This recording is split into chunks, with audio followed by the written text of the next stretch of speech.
¿Cómo es posible que cada vez que nos tengamos que reunir con sus dirigentes solo tengamos que hablar de salarios? Que eligen militar en lugar de hacer docencia. Una de las cosas que pasa con la educación pública es que se convierten en centros de adoctrinamiento. Caer en la escuela pública. Van a tener prácticas educativas en el mundo del trabajo que van a ser obligatorias. La educación es un tema de debate público. Todos los días se publican notas, opiniones y reportajes de especialistas sobre la escuela y sus resultados. Los principales diarios del país dedican editoriales a la crisis educativa y los gobiernos toman el tema demagógicamente. Pero la gran ausente es la voz de las y los protagonistas del hecho educativo, estudiantes y docentes. Desde el aula es un podcast hecho por docentes que, además de enseñar y organizarnos por nuestros derechos, tenemos una propuesta de salida para la crisis educativa. Empezamos este podcast como una reivindicación de las y los docentes como trabajadores, pero también como creadores, preocupados por mejorar diariamente la educación. Pero, ¿hay una oposición entre estas dos concepciones? Para cerrar esta primera temporada desde el aula, charlamos sobre la vocación y el trabajo docente. ¿Cómo es posible que cada vez que nos tengamos que reunir con sus dirigentes solo tengamos que hablar de salarios? Que eligen militar en lugar de hacer docencia. Una de las cosas que pasa con la educación pública es que se convierten en centros de adoctrinamiento. Caer en la escuela pública. Van a tener prácticas educativas en el mundo del trabajo que van a ser obligatorias. La educación es un tema de debate público. Todos los días se publican notas, opiniones y reportajes de especialistas sobre la escuela y sus resultados. Los principales diarios del país dedican editoriales a la crisis educativa y los gobiernos toman el tema demagógicamente. Pero la gran ausente es la voz de las y los protagonistas del hecho educativo, estudiantes y docentes. Desde el aula es un podcast hecho por docentes que, además de enseñar y organizarnos por nuestros derechos, tenemos una propuesta de salida para la crisis educativa. Hola Juan, ¿cómo estás? Hola Lu, ¿cómo va todo?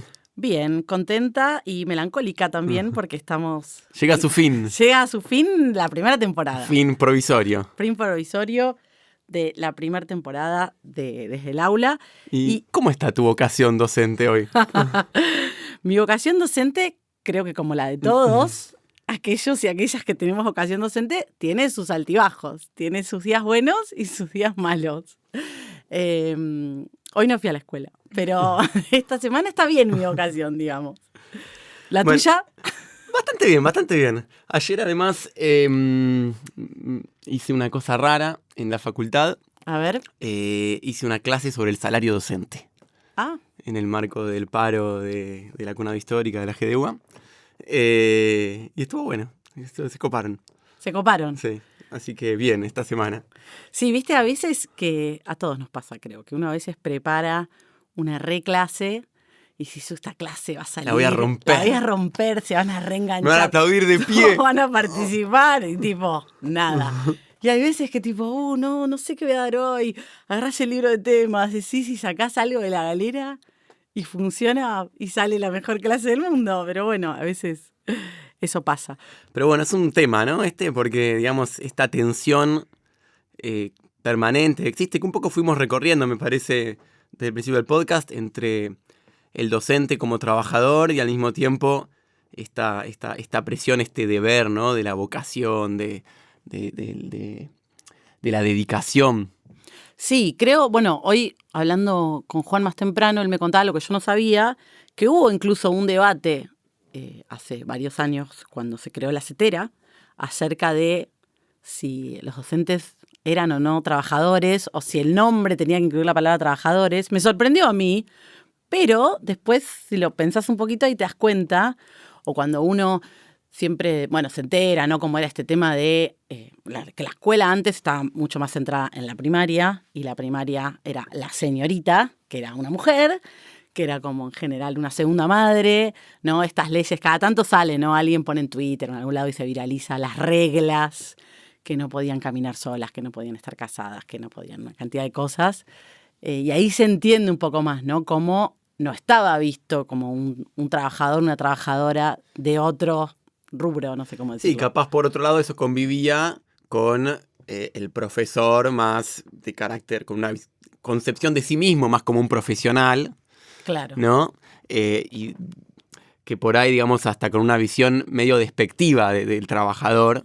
Claro, una cosa de ascenso social, ¿no? Una cosa de que el profesional representaba en el pasado, porque ya no tenemos un ascenso social desde el punto de vista por empezar, de los ingresos, la forma de vida, etcétera, los consumos culturales, etcétera. Pero bueno, a su vez, los profesores eran mucho menores, porque en realidad la mayor parte de la educación tenía que ver con la primaria, ¿no? Hasta hace no muchos años. Claro. Pero bueno, me parece que un tema a tratar de desarmar un poquito es que en realidad esta tensión que parece presentarse entre que, bueno, uno está haciendo un trabajo o es una cosa, digamos, amor al arte, tiene que ver en realidad con la forma en la que se organiza la sociedad en la que vivimos. Y como lo veo yo, digamos, lo que pasa en la docencia es capaz un extremo de algo que pasa en general, ¿no? Y esto, digamos, ya estaba en Marx, la idea está del trabajo, por un lado como potencia creadora de la humanidad, y por otro lado en la forma concreta que adopta en la sociedad actual, que es una cosa alienada de, claro. ¿No? de pérdida de humanidad.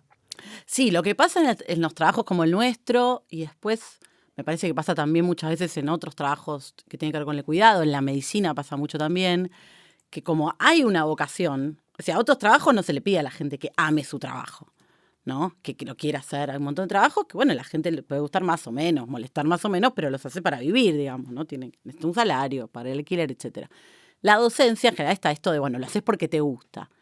Y eso, que es algo positivo, muchas veces se nos usa en nuestra contra. Porque, como esto lo haces porque te gusta, porque esto lo haces porque te importa, etcétera, te tenés que bancar una cantidad de cosas que no le pedirían a ningún otro trabajador o trabajadora que haga ciertos sacrificios porque no tiene la vocación. Claro, y además también vivimos de esto. Claro. Es decir, eso está presente todo el tiempo y muchas veces... No es un requisito para trabajar de docente. El requisito para trabajar de docente es tener un título docente, ¿no? Claro, pero además... no tener una vocación, no hay un examen de vocación, quiero decir. Sí, y me parece que también hay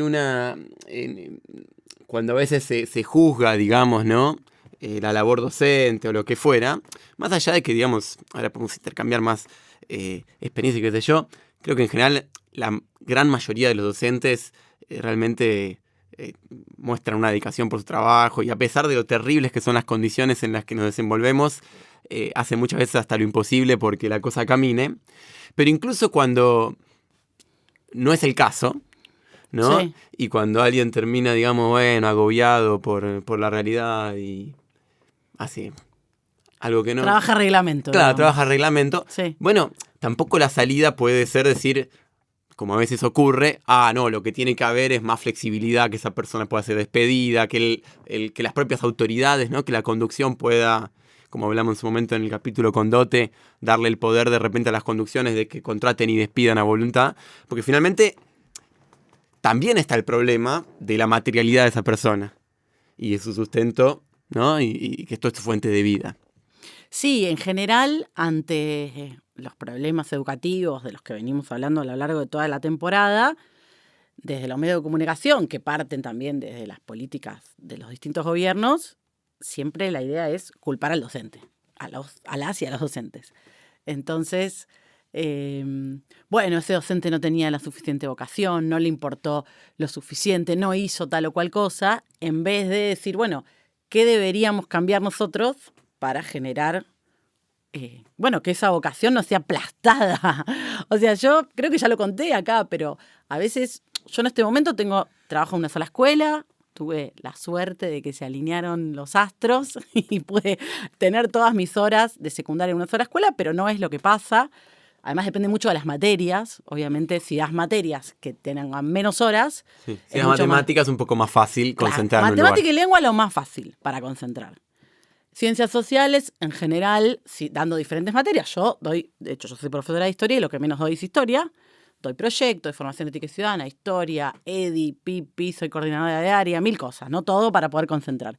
Pero, por ejemplo, los profes que dan sociología, una materia que sea en un solo año, bueno, literalmente trabajan en más de 6 escuelas. Entonces, imagínense, para juntar más o menos entre 30 y 40 horas, que es lo que te da un sueldo más o menos que pueda llegar a fin de mes, bueno, por ahí realmente tienen que trabajar en 6, 8 escuelas, en 3 turnos, se pasan el día viajando, trabajar en 3 turnos significa que por ahí a veces empezás estudiando clase 7:40 y lo terminás, el turno noche termina 11:20, creo. Yo dejé el turno noche por suerte hace un tiempo, pero entonces dale, ¿dónde querés ¿dónde quedó la vocación en esa pobre persona que se pasó el día en un colectivo, se levantó a las 6 de la mañana y se levantó a las 12 de la noche? Claro, y hay algo también que un poco creo que lo hablábamos cuando hicimos el capítulo de alfabetización con Lugo, ¿no? Que presentamos este problema de que también cuando te fuerzan a estar 8 horas por día adentro de la escuela, más lo que implica el trabajo fuera y demás, eso inevitablemente lleva a alienar el trabajo docente. Es decir, son las propias condiciones que impone el gobierno las que nos van volviendo cada vez, si se quiere por esos términos, más obreros y menos intelectuales. Claro. Porque hay que tratar de romper con esa tensión, ¿no? Pero digamos, hay algo de eso. Y creo que hay algo interesante que un poco en lo que charlábamos también antes con Lu de pensar este capítulo, queríamos recuperar. Esto también tiene una doble cara, porque la respuesta tiene que ver de vuelta con la fundación de la CETERA y el propio reconocimiento, la conciencia nuestra, reconocemos como trabajadores. Bueno, si nos imponen estas condiciones, nos organizamos en estas condiciones. Claro. Y si nos tratan como obreros, actuamos como obreros, nos organizamos, hacemos huelga, luchamos, porque también es la única forma de sacar adelante la educación y las condiciones sociales más grandes del país. Yo creo que parte de mi vocación docente es lo que me lleva a organizarme sindical y políticamente.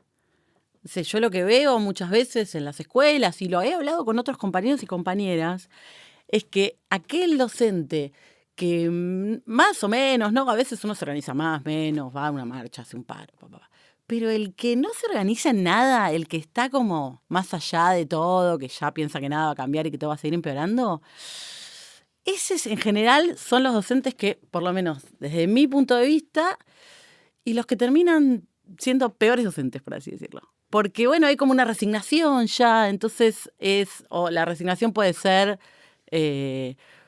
lo que con Juan a veces llamamos progre, en el mal sentido de progre, ¿no? De decir, y bueno, son pobres, no entienden ni van a entender, tienen hambre, entonces no les voy a exigir nada. Hay que abrazarlos, hay que entenderlos, escucharlos. Claro, todas cosas que yo hago, pero también les exijo porque que valoro mi trabajo docente y valoro la educación. O el otro extremo. O la versión autoritaria, digamos. Facha, ¿no? Claro, facha. Estos pobres, estos villeros, ¿qué van a entender? Son unos villeros, no me importa la droga, robar, no sé qué. ¿No? O sea, son dos extremos, obviamente, que prefiero al progre, que quiere abrazar a la gente. Que al que les quiere pegar. Que quiere matar y pegar y etcétera. O meter preso. Pero en definitiva me parece que ambos extremos no se centran en valorizar el trabajo docente, en valorizar la educación, y que bueno, hoy ser docente es luchar por ser un buen docente, y luchar por ser un buen docente es luchar por el salario, por las condiciones. Bueno, este año, este 2022, tuvimos el caso de la nena esta que falleció por desnutrición, que la desnutrición generó otras enfermedades, etcétera, una situación de vulnerabilidad en las cuales los docentes y la escuela se involucraron un montón en eso también.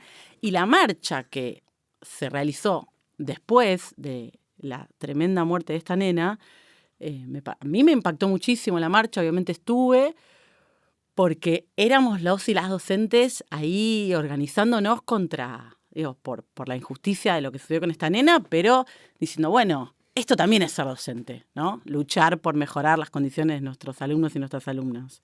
Claro, y para mí esta reflexión que traes luego de, digamos, de que el único camino que nos queda, digamos, para, de alguna manera, defender incluso la vocación es la organización, creo que es un aporte para tener, y nos permite dar vuelta un poco las cosas, ¿no?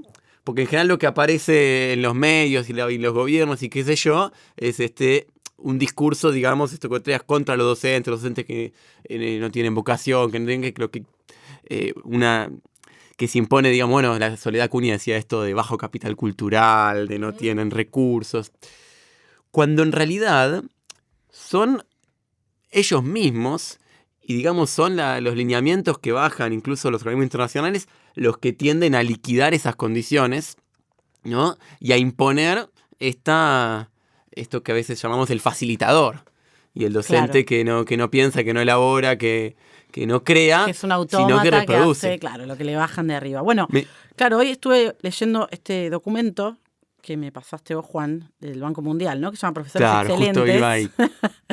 Que me llamó la atención como ellos marcan como algo negativo de la educación de América Latina el rol de los gremios y la fuerza que tienen los gremios, porque no dejan pasar las reformas. Y yo pensaba, claro, a mí me parece todo lo contrario. Es decir, es positivo, por supuesto. Obviamente que han pasado un montón de reformas, como ya vimos en el episodio de las reformas, pero si no hubiéramos estado los docentes organizados, estaríamos en muchas peores condiciones, me parece, que las que estamos ahora.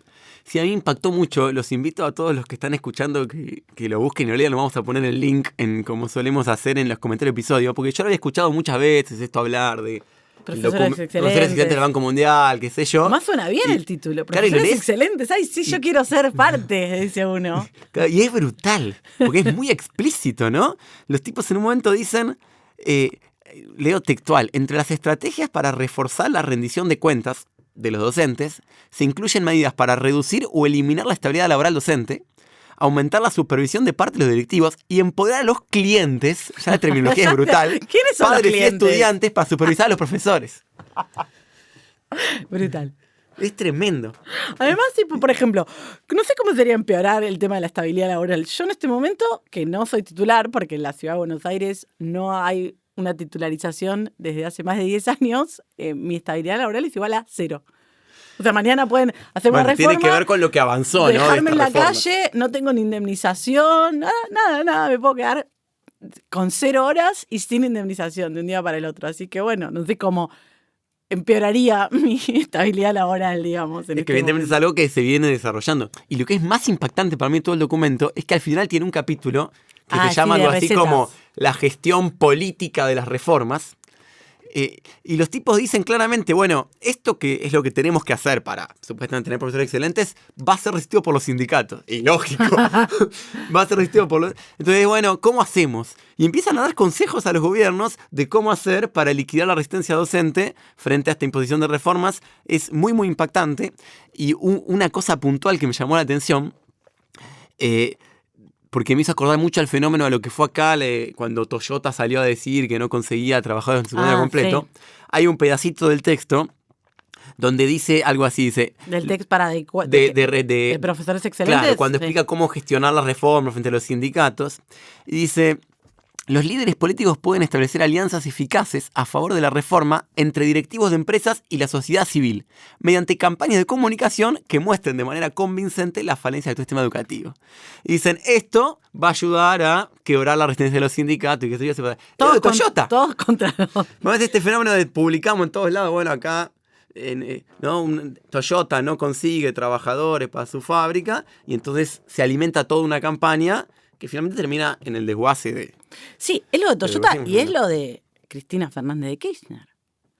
Es decir, todos nos acordamos. Yo el otro día estaba hablando con alguien y le dije que que lo habíamos puesto en la cortina y después me fijé y efectivamente en la cortina desde el aula pusimos otra frase de Cristina, pero no pusimos la famosa frase esta de que los docentes trabajan, no sé de qué se quejan si trabajan 4 horas por día y tienen 3 meses de vacaciones, ¿no? Obviamente ya hablamos un montón de veces de esto y el que ya no lo quiere ver es porque es ciego, el hecho de que ningún docente vive trabajando 4 horas por día, ¿no? No tenemos 3 meses de vacaciones, pero sobre todo ningún docente vive trabajando 4 horas por día. Tenemos que trabajar 8 o más y además tenemos que... Claro, porque tampoco todo el que, lo que uno hace tampoco el que afuera del supuestamente aula. trabaja 4 horas, trabaja 4 horas.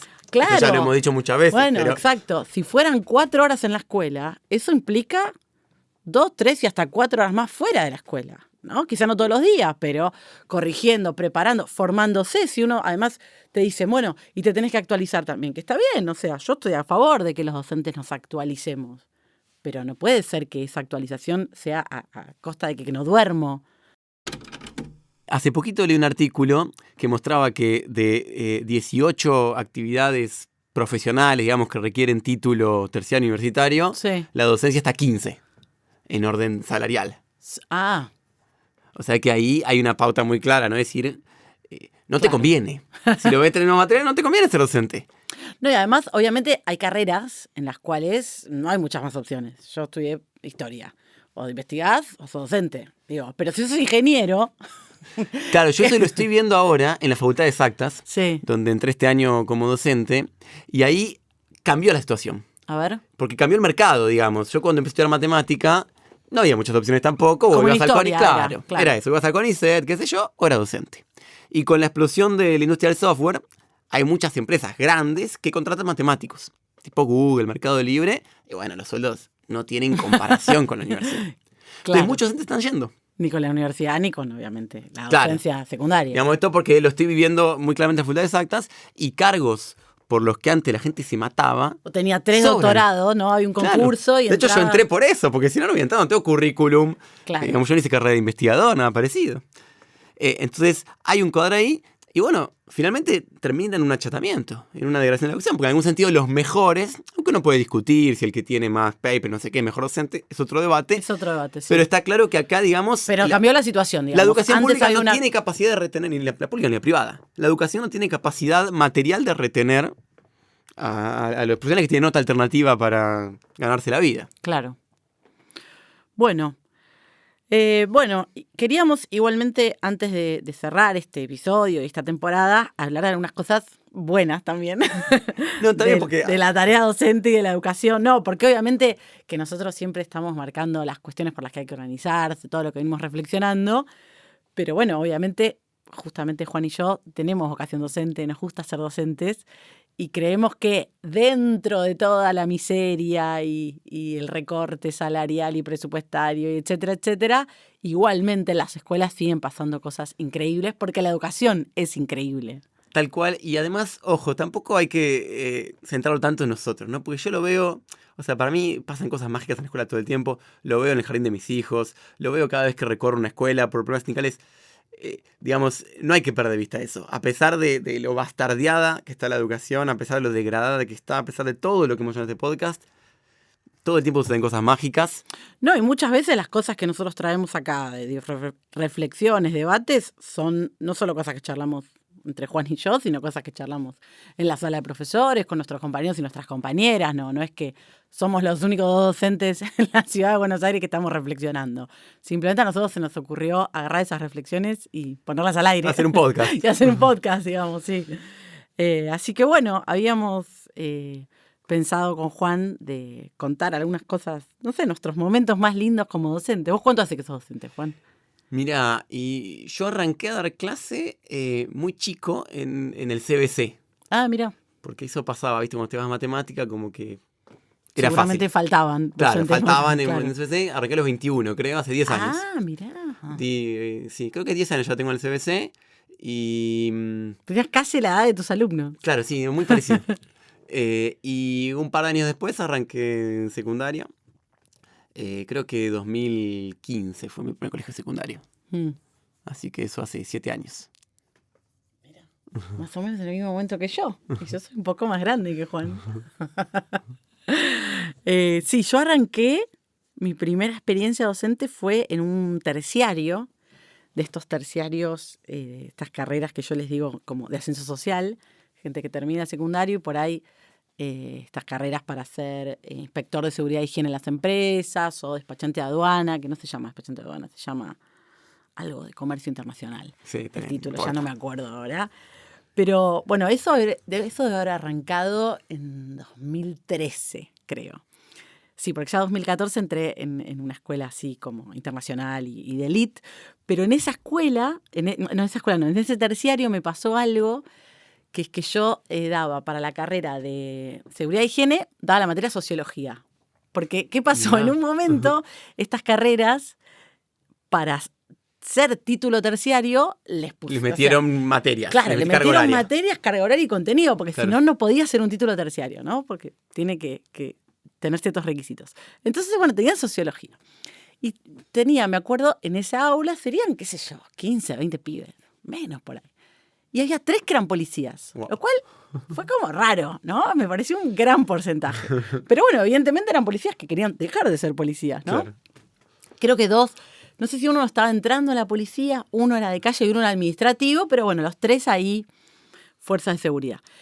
Y bueno, sociología, yo di Marx, por supuesto. Y di, bueno, un texto que a mí me parece preciosísimo de Marx, que es los manuscritos económicos y filosóficos, cuando habla de la alienación del trabajo, ¿no? Entonces hay una frase, que obviamente no me la acuerdo textual, pero más o menos dice que el trabajo, el capitalismo ha convertido el trabajo en vez de la cosa esta creadora que nombra Juan siempre, entonces dice algo así como el hombre solo se siente humano en las tareas meramente animales, como comer, dormir y tener sexo, por ejemplo, y en las tareas estrictamente humanas de la creación se siente un animal, se siente un autómata. Y bueno, uno de estos chicos, bueno, que ya era una persona de 20 y pico de años, me acuerdo que me miró y me dijo, y este era policía, ¿no? Y me dijo, claro, es cierto, me dijo. O sea, yo le juro que casi vi abrirse su cabeza, ¿no? Como en un dibujito animado, abrirse su cabeza, como una especie de... Muy bueno. Claro, dijo, es verdad. Y yo dije, sí, definitivamente esto es lo que yo quiero hacer de mi vida. Claro, claro, sí, es espectacular. Mira, a mí me pasó cuando hice las prácticas para recibirme de profesor. Yo ya venía hace varios años, bueno, hace mucho en el CBC, hace varios años trabajando en escuela privada. Sí. Y cuando hice las prácticas, fui a una escuela secundaria de Capital, comercial, de esas escuelas, digamos, que reciben muchos estudiantes repitentes, que ya pasaron por otras escuelas. Ah, sí, sí. Digamos, una situación más compleja a lo que ya estaba acostumbrado. Sí, bueno, sí, se portan todos bien. ¿cómo? En la facultad se porta bien la Sí, gente. no, yo tenía la experiencia de la escuela privada. Realmente está ahí porque quiere la gente de la facultad. Sí, qué sé yo, también hay un poco, ¿viste? Pero no importa, no me meto. Pero acá, digamos, socialmente era mucho más complejo que lo que yo estaba acostumbrado. Teníamos, esta era un segundo año. No sé, me acuerdo, había una alumna que venía con su bebé recién nacido. Uh-huh. Situaciones así. Y bueno, lo hacía con un compañero. Planificamos juntos, qué sé yo. Bueno, como uno planifica en una práctica, ¿no? Así con un rigor, un esfuerzo, una Sí. cosa que después en la vida real es imposible sostener. Pero toda una cosa muy, muy pensada. Y bueno, era dificilísimo. Íbamos ahí, lo intentábamos, y era tan difícil, tan difícil. Y un día la pegamos. A ver, ¿qué hicieron? Y un problema medio ridículo, pero bueno, teníamos que explicar fracciones y números con coma. Lo llaman racionales en el programa matemático. Entonces, armamos un problema de una verdulería. Le preguntábamos a ellos si iban a comprar la verdulería, qué sé yo, bueno, cómo le pedían al verdulero, si querían papas, decían, bueno, 1 kilo de papa, y si quieren menos, medio kilo de papa. Entonces ahí apareció, digamos, en su propio lenguaje el problema de las fracciones, y el verdulero cuando pesa las papas, ve medio kilo en la balanza, dice eso. Ah, no. Entonces empezamos a ver cómo la balanza, bueno, la balanza marca 0,500, ponele. Mira, qué interesante, me gusta. Entonces, La bien, forma de empezamos a explicarlo. charlar, bueno, y le enfrentamos un problema a partir de eso de buscar las equivalencias entre la fracción y la escritura decimal. Sí. Bueno, fue impresionante. Trabajaron, También me acuerdo. de repente entendieron todo. No Dijeron, entendieron todo, pero será un momento muy lindo. Incluso me impactó mucho. Nosotros dábamos las últimas horas, terminaba a las 6 de la tarde, y la dinámica general era que 6 menos 10, todo el mundo estaba guardando, la gente empezaba a salir, se agolpaban en la puerta, porque la puerta no se abría hasta las 6, pero todo el colegio a las 6 menos 5 ya estaba ya agolpado estaba en la puerta de parado, salir. claro. Y eran 6 y 10 y seguían copiando No. las cosas, las equivalencias que hemos descrito. Y cuando terminó, lo que más me impactó, mientras guardaba, una alumna, una chica que estaba ahí, dice: esta fue la mejor clase de matemática de la historia. No. Claro. No. Sí. Aplausos y ovación propia. Y fue impactante. Después igual me acuerdo, también para... No quiero enchastar el momento lindo, pero... Pero lo vas a hacer. Lo voy a hacer un poquito, y no puedo con mi genio. No, porque después, bueno, me quedé pensando también en, bueno, qué es lo que había servido, qué es lo... Digamos, ¿por qué habíamos logrado eso? Incluso tenía que hacer un final, así que se trataba de reflexionar un poco de eso. Y una cosa que me di un poco cuenta es que, bueno, efectivamente el problema estaba bueno porque era algo que ellos podían, digamos, en su experiencia de vida, podían reconocer e interactuar. Ahora, al mismo tiempo, era muy limitado. O sea, lo que uno puede hacer en el contexto, a nivel matemático, Claro. el desarrollo de un problema es muy poquito. Entonces ahí Bueno, aparece... pero a partir de eso, también puede ser un primer escalón. Sí, yo lo que creo es que hay un problema y tiene que ver con lo que siempre venimos hablando, que también al al cierto sector de la población una experiencia de vida tan limitada, eso necesariamente limita el nivel de conocimiento al que se puede acceder. Y no sé si eso tiene una resolución simplemente didáctica, pedagógica. Ah, no, yo creo que definitivamente no. Y también, digamos, al mismo tiempo de llevarme lo lindo, decir, bueno que en estas situaciones pude hacer algo, al mismo tiempo me reforzó la convicción de decir, bueno, hay que militar para transformar la sociedad para que una experiencia más amplia nos lugar a que no tengamos solo una verdulería como recurso para pensar cosas y podamos pensar en cosas más complejas. Bueno, claro, todo el tiempo salen, ¿no? Esto de como novedoso que a partir de tal prueba PISA, no sé qué, que esto que el otro, los resultados sorprendentemente dieron que la gente pobre le va peor en la escuela. Ah, no manzana. ¿No? Y entonces, ¿y cuál es entonces la solución? Y bueno, había que ver que los docentes. Pero hermano, si tenés el 50% de la población pobre, obviamente que le va a ir en la escuela, le va a ir mal en un montón de cosas. Entonces, en vez de ver el docente, que probablemente quizá es parte de ese 50% pobre con el salario que tiene, veamos qué hacemos para sacar a la población de la pobreza. Obviamente, mientras tanto, seguimos enseñando y estamos en la escuela, pero obviamente, ¿no? La famosa frase, con hambre no se puede estudiar. Parece una frase hecha, pero con hambre no se puede estudiar. Con hambre o preocupado por 1000 otros problemas que mañana me desalojan y lo que sea, ¿no? Entonces, obviamente que a nosotros los docentes nos preocupa y hacemos todo lo posible en el aula, pero me parece que está bueno ser conscientes de que, todos los problemas educativos no se van a resolver desde la escuela, ¿no? Tal cual. Sí. Así que podemos cerrar, me parece, con estas anécdotas de cosas mágicas que siguen pasando, pero la convicción de que hay que seguir luchando para cambiar la sociedad. Sí. Y cambiar la sociedad para cambiar la educación. Perfecto. Bueno. Nos veremos el año que viene en la temporada 2 Desde el Aula. Chau. Estuvo genial. Desde el Aula es un podcast de Tribuna Docente y Prensa Obrera. La idea original, el guión y las voces son de Luciana Alterleib y Juan Winograd. La grabación es de Adolfo Schmidt en Estudio Juli Records, edición y postproducción de José Araoz. La dirección es de Tamara Dawi y la producción general de Iván Zeta. Suscríbete y activa las notificaciones de Prensa Obrera. Si querés contactarte con nosotros, te recomendamos escribirnos a nuestro mail desdeelaula.podcast@gmail.com.